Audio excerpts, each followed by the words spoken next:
They threw a human into a prison world designed to break every species. But no one expected he'd start a civilization. Drovo Penal world, a lawless dumping ground where the galaxy sent its worst. And the strong fed on the weak. Charles was shoved out of the transport into the dust and noise of the processing yard. Welcome to Drovo, human. The guards watch from orbit. Down here, the strong feast on the weak. The shantytown stretched below, a maze of scrap and desperation, smoke rising from a dozen fires. In the central yard, a brawl erupted. Fists, claws, curses, blood in the dust. A massive reptilian, Gron, lifted a smaller alien by the throat, ready to snap him. Charles didn't flinch. He walked into the chaos, his pulse calm, his eyes fixed on the giant. Another fool wanting to die? Charles stopped before Gron, his silence more unnerving than any threat. The crowd stilled, even the guards' laughter faded. You don't have to kill him. What do you actually need? Maybe he has something worth more than his death. I need his ration pack. And respect. Killing him gets both. Then trade.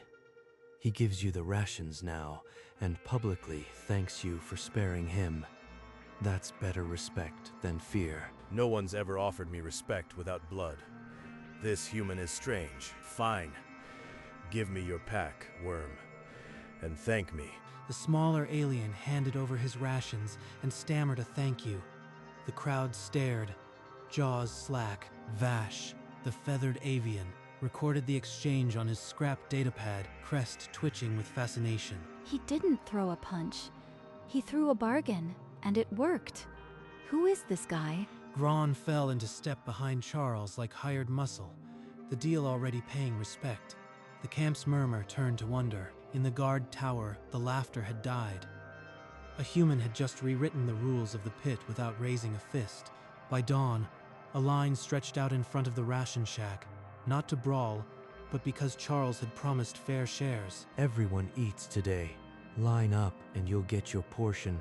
No strong taking from the weak. Gron stood behind him, arms crossed, his mere presence keeping the peace Charles had built with words alone. Pretty speech. What's your cut? Nobody does this for free. No cut. I've lived in chaos. Order is cheaper than blood. Too smooth. He's playing a long game. I've seen too many con artists. Your distribution is efficient, but your records are a mess. I can help with that. Records? I was keeping it in my head. But if you want to help, I won't say no. From the guard tower, Koss watched the orderly line.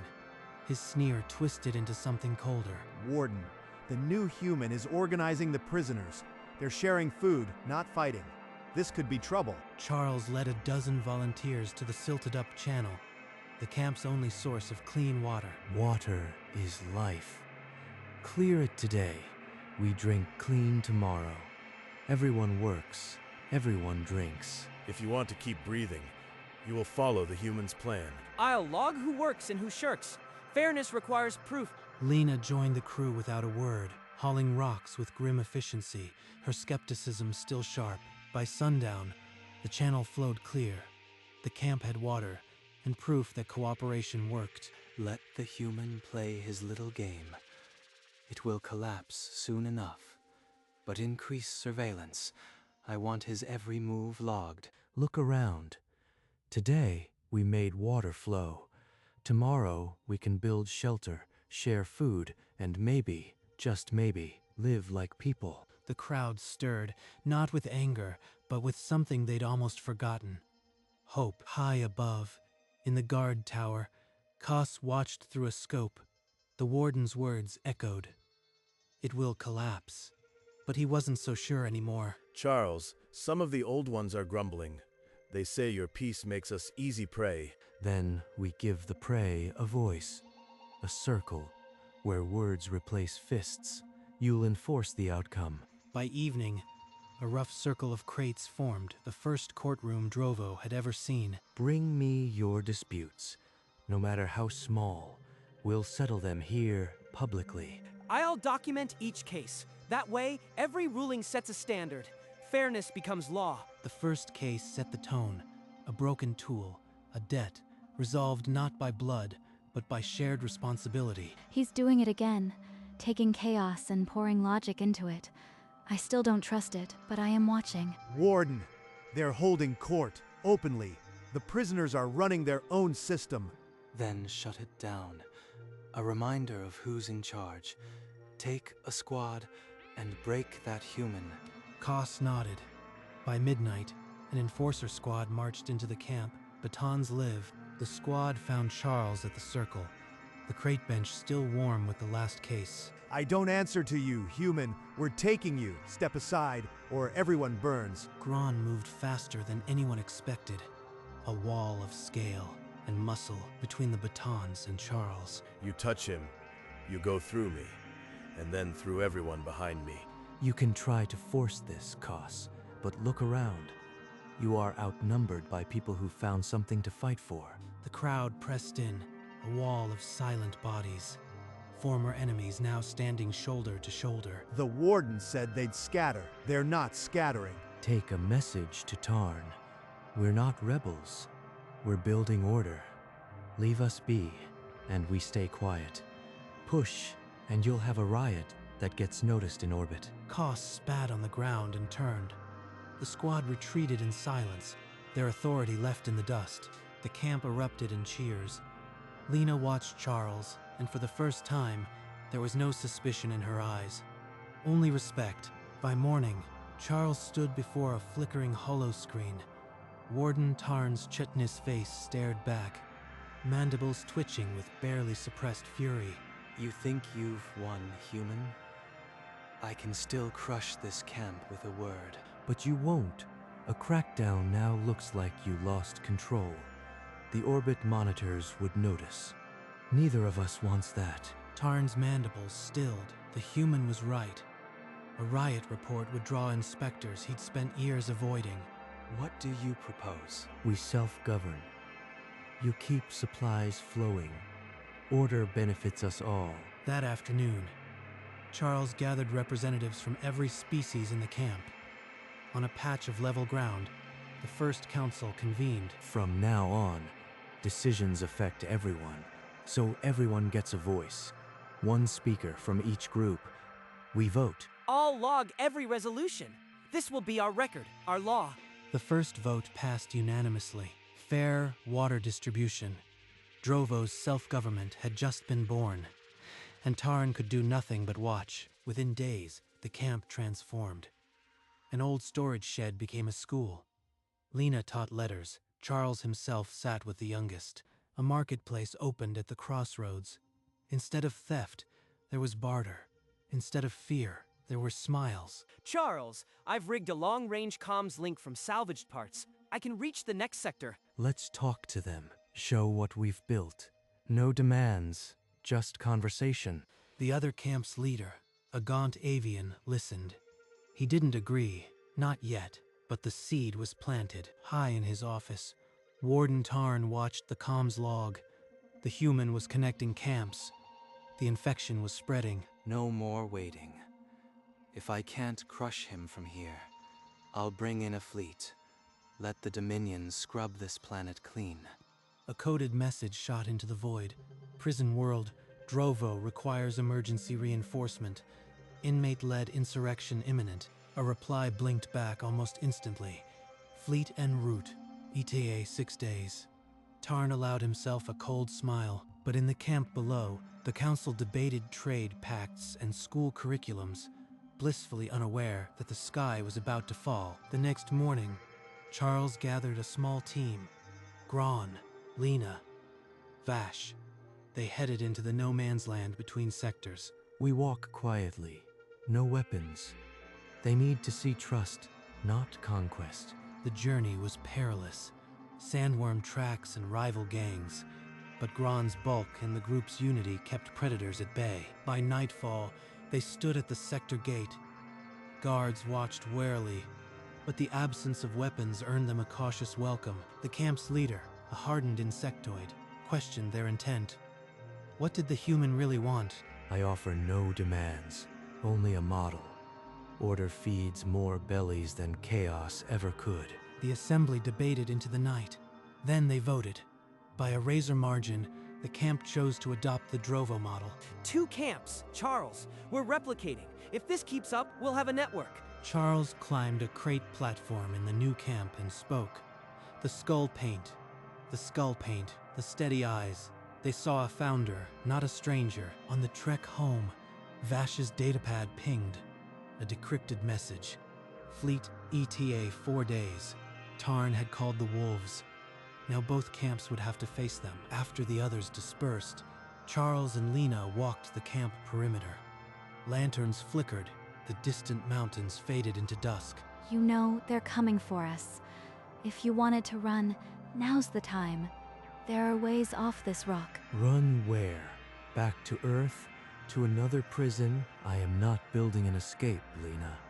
I am building a home. A home? Here? This is a prison. Prison is a state of mind. Look around.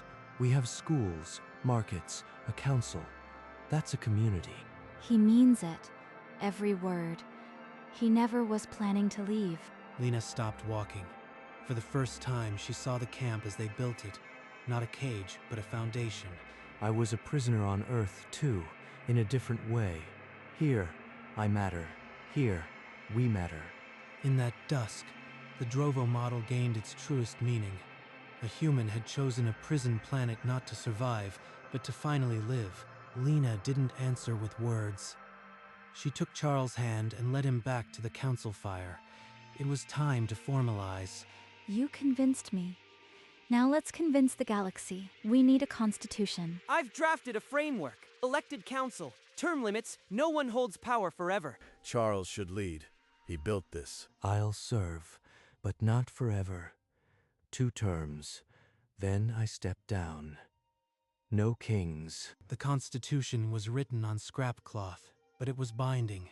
Drovo had a government. Soon, permanent buildings rose from the dust. A meeting hall, a library. The camp became a town. High above, Tarn's console blinked. An official inspection fleet had been dispatched.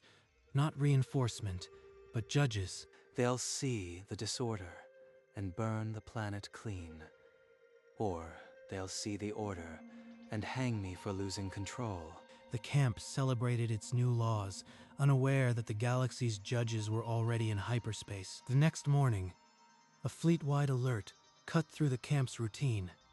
Warden Tarn's face appeared on every holoscreen, mandibles tight. In 3 days, an official inspection fleet arrives. You will return to chaos, or I cut rations to 0. Choose. Charles called the entire camp to the central square.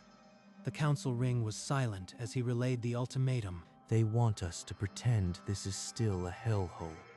Hide our courts, our school, or starve. If we hide, we admit this is wrong. I say we show them exactly what we built. Consequences be damned. We have faced worse.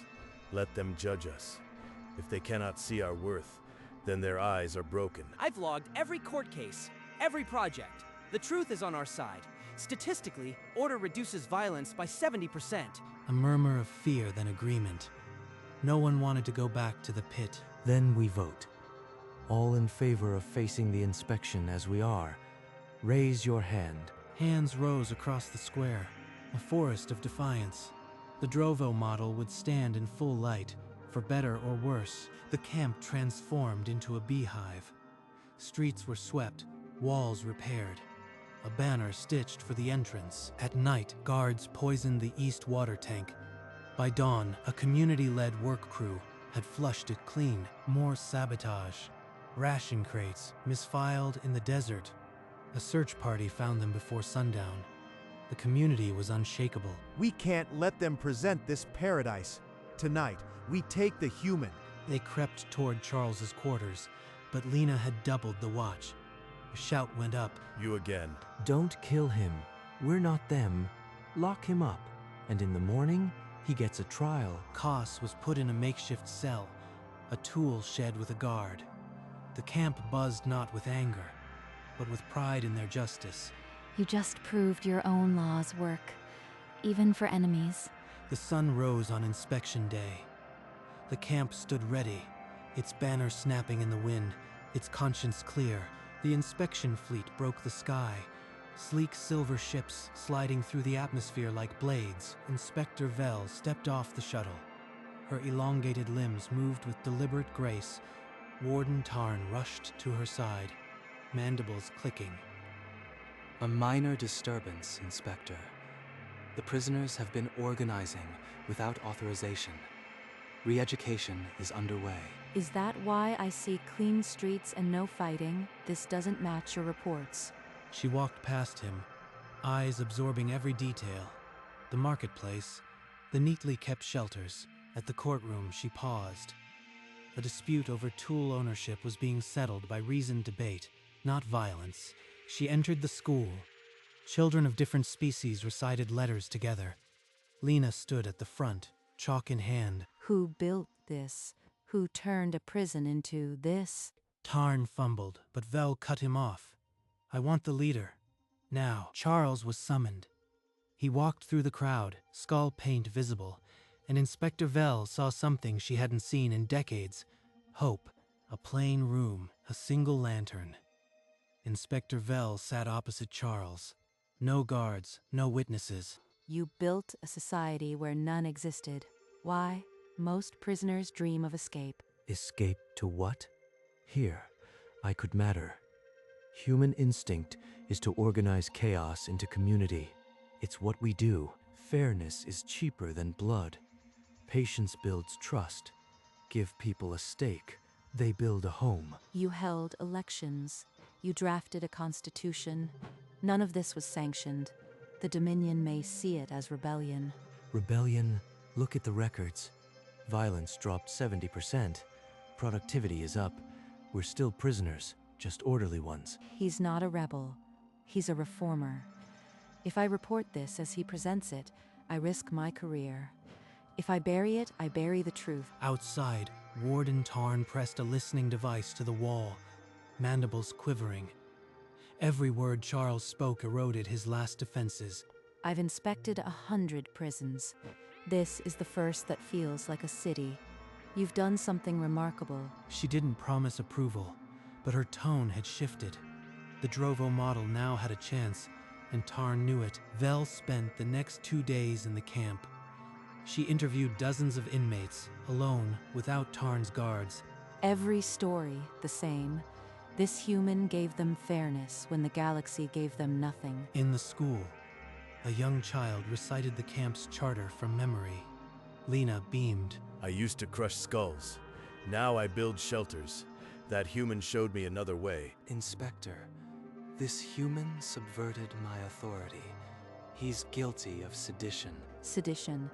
Your records show a 70% drop in violence and a functional economy. That's not rebellion. That's reform. Your accusations are without evidence. You failed to manage this facility, and a prisoner did your job better. Tarn's legs buckled. He had called the inspectors expecting a massacre. Instead, they saw a miracle.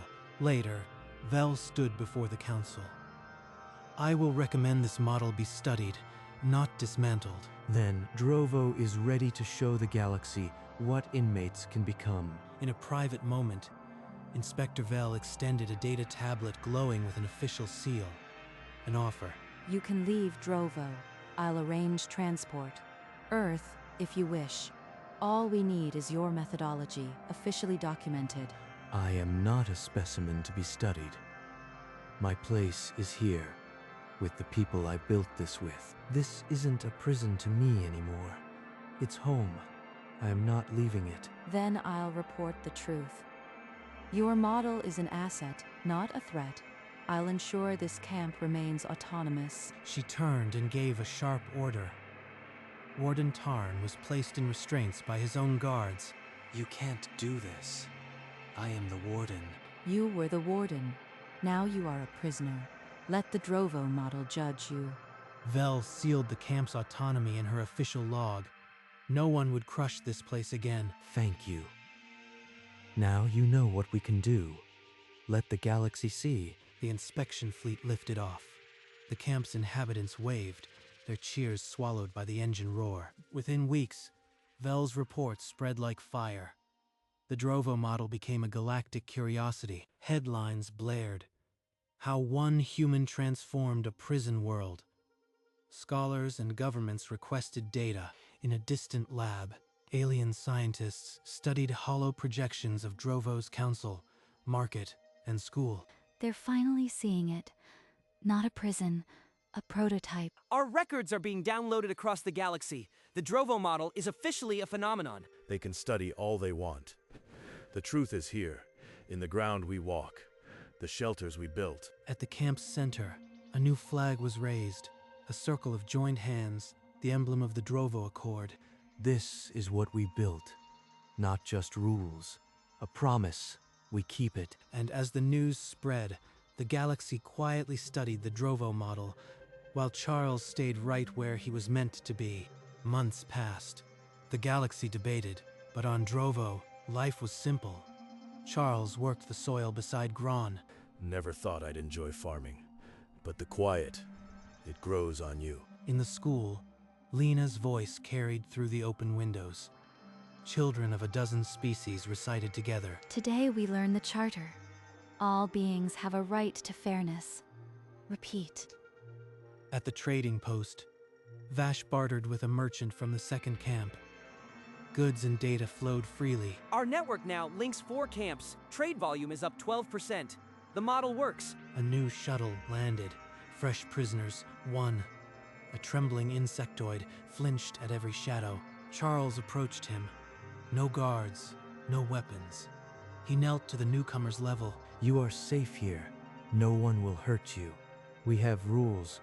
We have rules. We have food. This is a community. This is what we do. We build. A transmission from Earth arrived. A full pardon. A hero's welcome. All he had to do was board a ship. A pardon. They finally acknowledge me. But I am not their hero. He walked to the crate platform, the camp stretching before him. Lena was already there, watching the horizon. Earth says I can come home. They call me a hero. They don't understand. I am already home. He raised his hand, the same measured gesture he'd used from the start. The crowd turned, a sea of faces from a dozen species. We built more than a prison. We built a world. And I will never leave it. The crowd roared. Not just cheers, a deep, sustained roar of understanding and solidarity. They knew the pardon went unanswered. Drovo was not his sentence. It was his choice. He was finally home. As the sun set over the Navy Mountains, Charles watched his civilization and smiled. Later, Charles walked through the camp under a blanket of stars. Lanterns glowed, and children's laughter drifted through the alleys. You know, I never thought I'd say this, but this place, it's beautiful at night. A young alien child looked up at him with wide eyes, then scampered off to join friends. Charles! A new trade route opened with the 4th camp. Our surplus is up 20%. Good. That means more tools for the farms. You've done well, Vash. They walked to the platform. Gron was already there, sitting with Lena, gazing at the stars. Remember when this was just dust and fear?